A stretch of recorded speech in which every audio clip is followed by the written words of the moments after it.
one of the things that my mother told me is to always have a connection and believe in something. Ever since she told me that, I've always believed in Mono Lake and our people here, and it's gave me a strong connection to believe in myself and feel comfortable. When I come back to the Mono Basin, I really feel free. I feel free to breathe the clean air. I feel free to walk across the landscape and to really think about what has happened here in the past. Just makes you feel as free as a bird.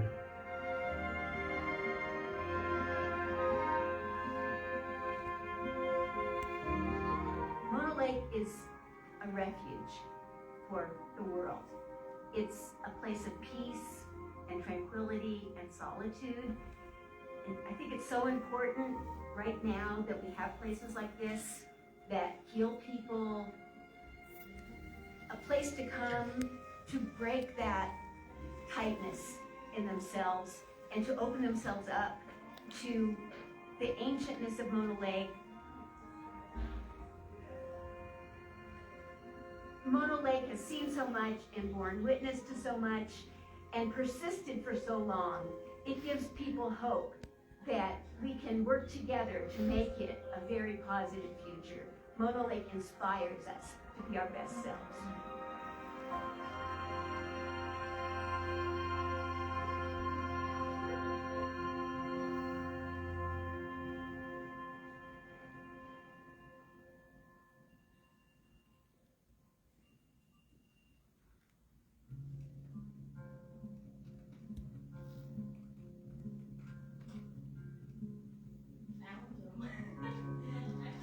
I really think that Mono Lake is one of the most special places on the Indian National Forest for a whole host of reasons.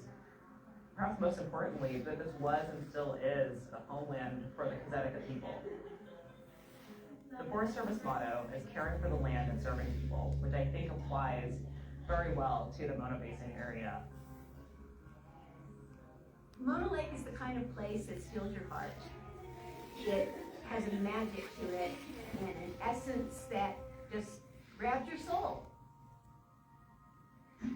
What Mono Lake has given us over the decades is an amazing amount of surprises.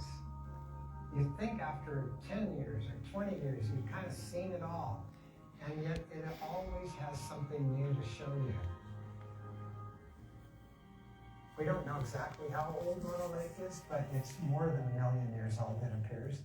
And for all of those thousands of years, water does run into the basin and then have nowhere to leave, except by evaporation. And that's why you get salt lakes. That helps explain what can't live here. It's too harsh. There's no fish in Mono Lake. It is way too salty for fish. But it's incredibly alive. The irony is that it has very few things.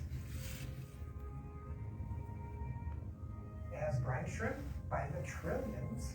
It has flies, an alkali fly that is super abundant. And those things are able to live in this really harsh, salty, alkaline environment that Mono Lake provides.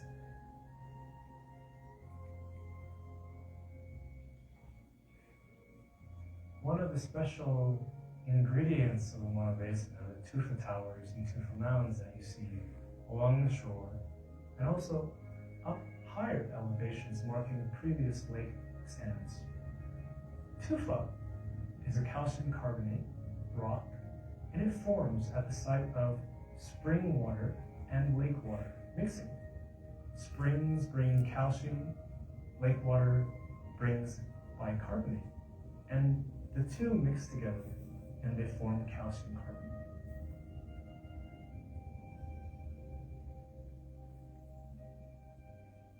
The Mono Basin and its dynamic elements make this particular place very special to study because we can understand many different earth processes in one relatively small and isolated place.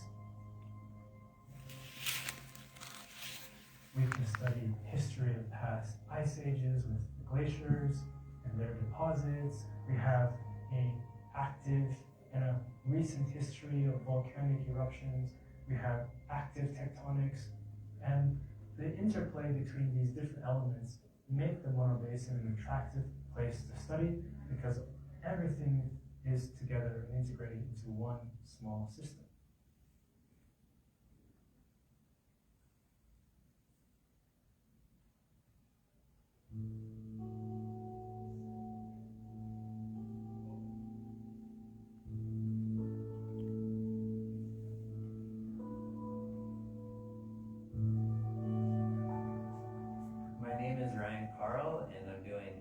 Research at Mono Lake. I also have spent a lot of time at Mono Lake because I grew up here and born and raised here, and it's my favorite place to be. I love to be here, and so I decided to do research here. I'm a big shrub guy. I love the shrubland here, and it just feels right to be here in the shrubs and not in the forest. The big open spaces, the big mountains, the bushes and the desert and the convergence of the desert and the mountains, all with the lake as the centerpiece. It just feels like the place that I ought to be. For me, feels like home.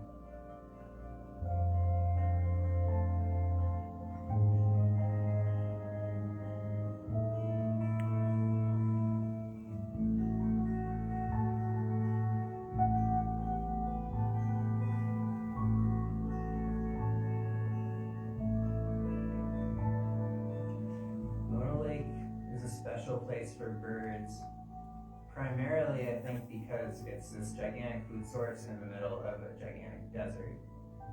For say the phalaropes or the grebes that are coming here, especially the phalaropes, I think a good analogy is if you were to be taking a road trip where you're going to drive from Canada down to Argentina, and there was only one place that you could stop the whole way where you could get any food and you weren't able to carry any food with you. You would want to stop at that place and stay there for a long time and eat a lot of food before you went on your way. And that's what Mono Lake is like for the migratory birds. They're going on a journey of thousands of miles, and they need this one place that has the right food for them, where there's tons of that food, and that makes it this just immensely important gas station for them, and they're going to keep going on.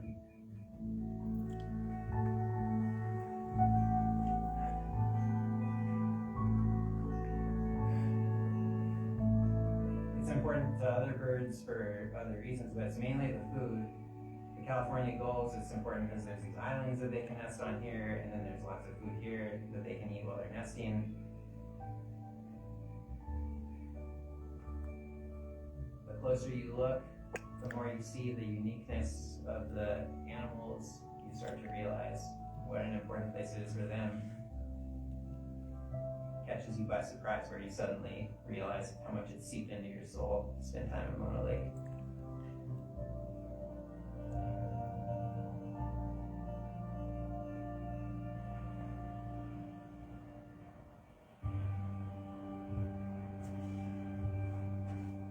What I wish people knew is that if you just take a little more time to go a little deeper, there's so many amazing things really hidden in plain sight almost about Mono Lake.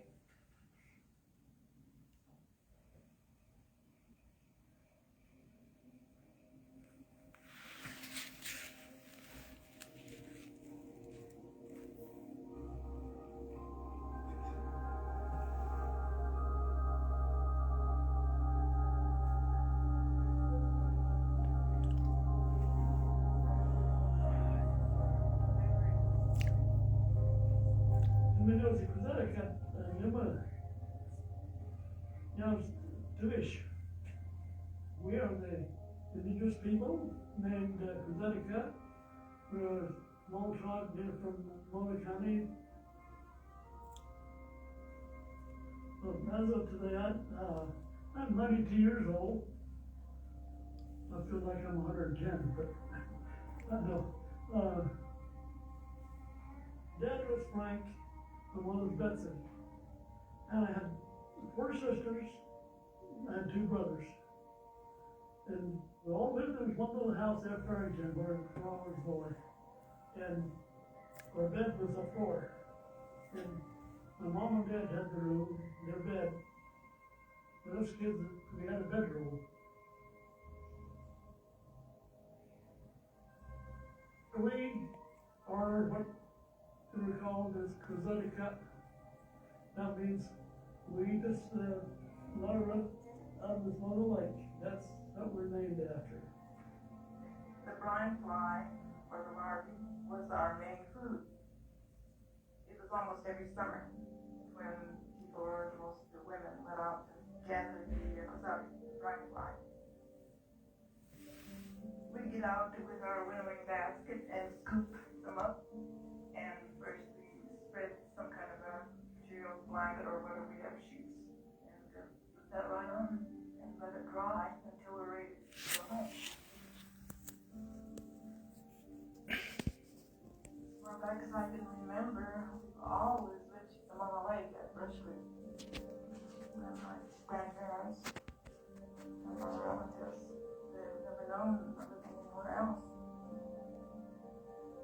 We were children, when we were small, we were just turned loose. There was no restriction of any kind, and we were just all over the place. Thinking back about how we lived, just hard to believe how we survived.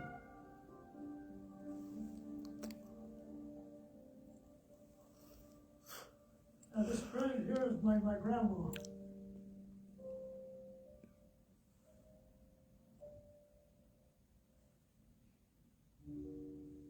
We are people just like you are. The only thing we speak different in our own language, and that makes no difference. We're people. Well, the only thing we may not look like is the color of our skin. We do whatever you do. Maybe some of you do a lot better than we do, but we try. Somehow we'll achieve what we want to achieve someday, one day.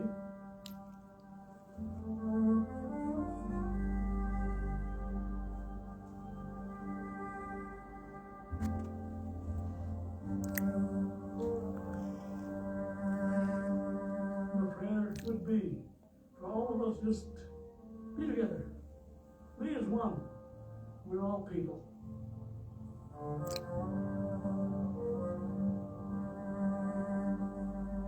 We are the native first American of this country. We've been here and we're going to stay here.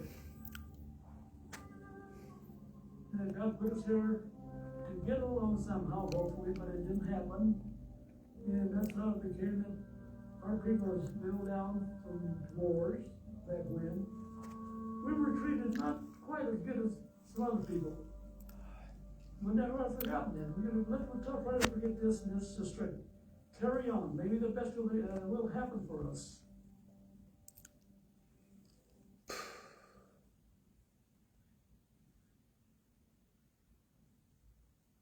I can't imagine how painful it was for the Kazatka tribe to have strangers come into their homeland and completely take over and change the landscape.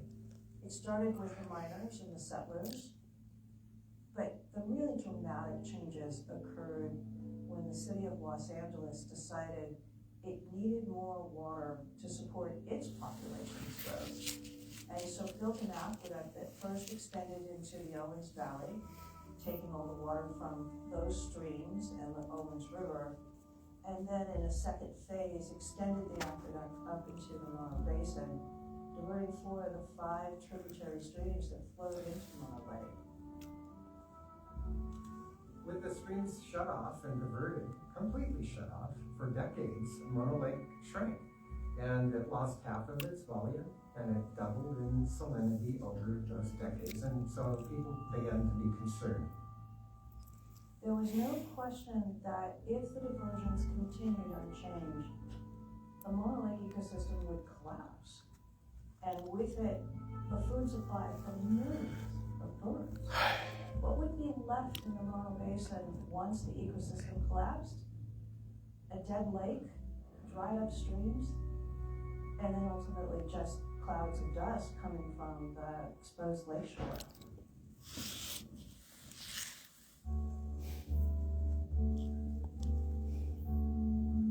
To save a place, it has to be known. And one of the things that happened here at Mono Lake was we welcomed the world. Through through the state park, through the scenic area, through the visitor center where you're watching this film today. The stars aligned to bring in the right people at the Mono Lake Committee and the right passionate citizens that rose up and wrote letters. It was just this wonderful collaboration of people that cared about this lake that made it happen. Returning that water to the lake not just brings the creeks back, but it helps bring Mono Lake back. And that's one great thing that we're watching. We're hoping for full recovery of Mono Lake's elevation so that it stays alive. We always have a choice to make the world a better place. We are connected with this planet in ways that if we do not make the choices to improve the ecosystems and the health of places like Mono Lake, then we not only lose them, but we also lose ourselves. Mono Basin is a place that's rich in history, culture, natural beauty, as you can tell, but also environmental marvels. Over the years, LADUP has been dedicated to improving the Mono Basin. We've done that by changing our operations, but also by investing in dozens of environmental restoration projects. For many Los Angeles families, I think what I'd like to make sure that they know is that at the end of the tap, on the other end, there is a lake. And we do everything to conserve and protect it. I think that Mono Lake has a lot to teach us about the power of collaboration and conservation efforts. The history of the Mono Lake area is one where we have stakeholders coming together from different points of view and coming together to find solutions and a path forward to protect an area that is just so important ecologically and culturally, and an area that is beloved by so many people. I hope that those efforts continue into the future.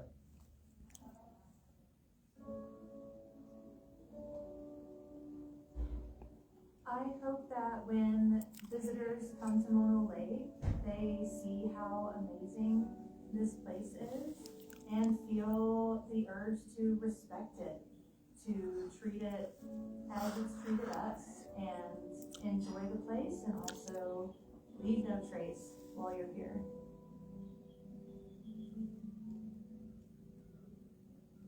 There are lots of opportunities for visitors to recreate in the Mono Basin.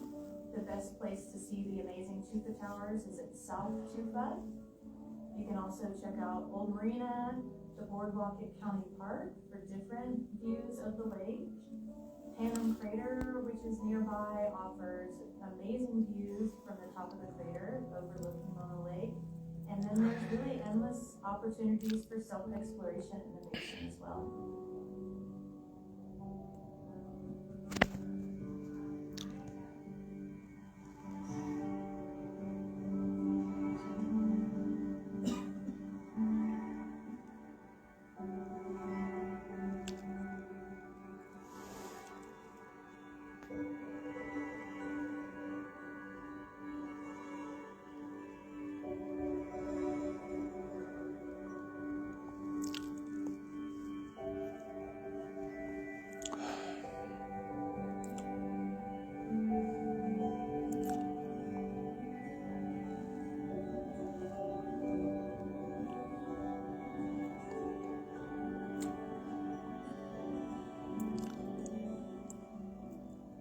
Growing up here, a lot of my relatives would just take me out exploring, and it kept me very balanced and connected to my cultural roots without me even realizing it. Till I slowed down and gotten older and I see my kids.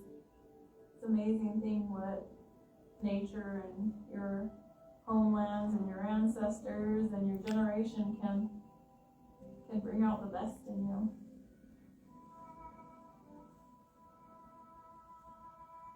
Definitely know that every step you take now on our homelands once was a grandmother, a daughter, a child that was there before you.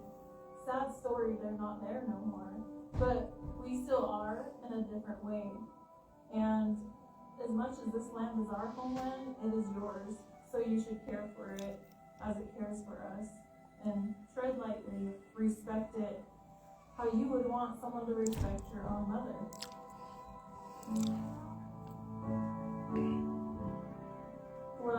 do sometimes is just come down to Mono Lake and go for a walk or walk along Rush Creek and even get in the water because Mono Lake is huge medicine for our culture. A lot of my elders and our parents, they would come swimming down here. It's almost like a cleansing, but it's medicine for our people. It clears everything off, like from inside and out.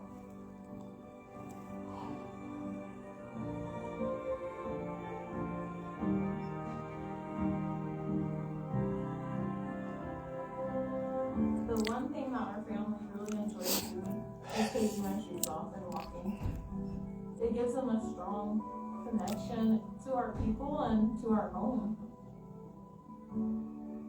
You can sit there and have a little conversation with like an old soul, but a young child.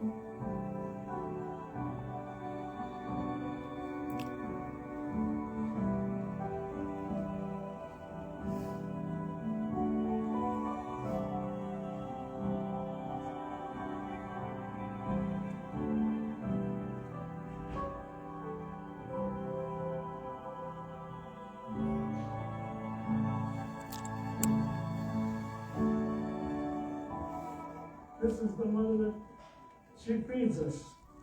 Is there, what is her, where would we be? Let's keep as good as we can.